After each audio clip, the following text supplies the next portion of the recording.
Welcome back to another episode of Binge Warmers. Disney Plus will be releasing a brand new series on December 20th called Percy Jackson and the Olympians. This is a show based on the same named book series written by Rick Riordan. These books define my childhood much like the Harry Potter books did to most others. The story revolves around a boy named Percy Jackson, who is half human and half Greek god.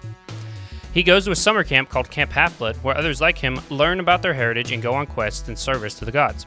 Now, before this show releases, I'd like to make this video discussing the first time they tried to adapt this book into a movie and the reasons why I believe it failed so spectacularly. So without further ado, let's get right into it. So the first reason why I think this movie failed has got to be with the casting and the portrayal of the characters. One of the issues being age. In the first book, they're supposed to be 11 years old, and these guys look to be about 17. Grover's character, played by Brandon T. Jackson, is so far off base from the book version, it might as well be a different character. In the book, Grover is this meek, timid guy who has a heart of gold and an insane love of enchiladas. While in the movie, he's this street-smart, wise guy who is extremely sarcastic and humorous. Tropic Thunder is one of my favorite films of that year, and I saw Brandon in that picture, and I thought, oh, he could be an interesting combination. And he's a scene stealer, so I spent most of my time on the set telling him to shut up. I like Brandon T. Jackson as an actor. He was great in Tropic Thunder. I just don't think he was really suited for the role of Grover in this movie. Logan Lerman played the role of Percy Jackson. He's a great actor, but once again, he looks way older than 11. When I saw 3:10 to Yuma, Logan, not Logan, Lerman stuck with me. Here was a kid who was at the time 17, but who embodied this sort of old soul in an odd way, and also his acting instincts and his abilities as an actor were sort of like someone who's been doing it for 40 years. Chris, neither of these ages are close to 11 years old. What are you doing? Alexandria Daddario was 22 years old when she was cast for the role of Annabeth. Annabeth's character was known for having blonde hair and stormy eyes, neither of which are shown in the movie. Her iconic magic item in the book was a ball cap that made her invisible. This was also nowhere in the movie. They flat out removed key characters in the first film, such as Clarice and her father, the god of war Ares, as well as Dionysus being a recovering alcoholic wine god forced to watch over the kids of Camp Half-Blood. Did anyone really read these books before writing the script and directing the film? Interpersonal relationships between main protagonist Annabeth and son of Hermes Luke are also nowhere to be found in the movie, leaving us with very one-dimensional characters that give you nothing to relate to or connect with. Another issue that could arguably be the reason for all the other issues with this film is the lack of oversight from the amazing author of the series, Rick Riordan. He was given almost no creative control when selling the series to 20th Century Fox, and was only allowed on as a consultant for the first movie. If I agree to this, do I get any control? And they were like,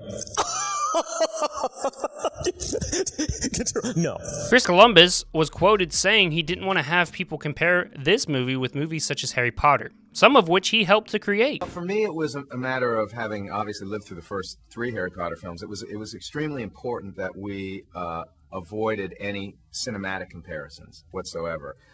There were some comparisons that I felt that had to be removed from the movie itself, so the movie stands on its own. Unfortunately, Chris, the book itself has comparisons that, if taken out, hinder the outcome of the film and fundamentally change who the characters are. Don't get me wrong, you can change things in a movie adaptation, but you don't want to remove core aspects of characters and plot points because it will not feel like the same story. After the release and response of the first film, Riordan refused to come back for the second because of his complete disgust. He was quoted saying, "It was like his life's work was being put through a meat grinder." I got the call that every writer always thinks about and dreams about and wonders about, and that is the call from Hollywood. Wait a minute, that's not Hollywood. That's a train wreck. Hold on. He even begged the studio not to make a second film because of how badly fans reacted to the first one. Fox obviously didn't listen and went on to make a second film anyway.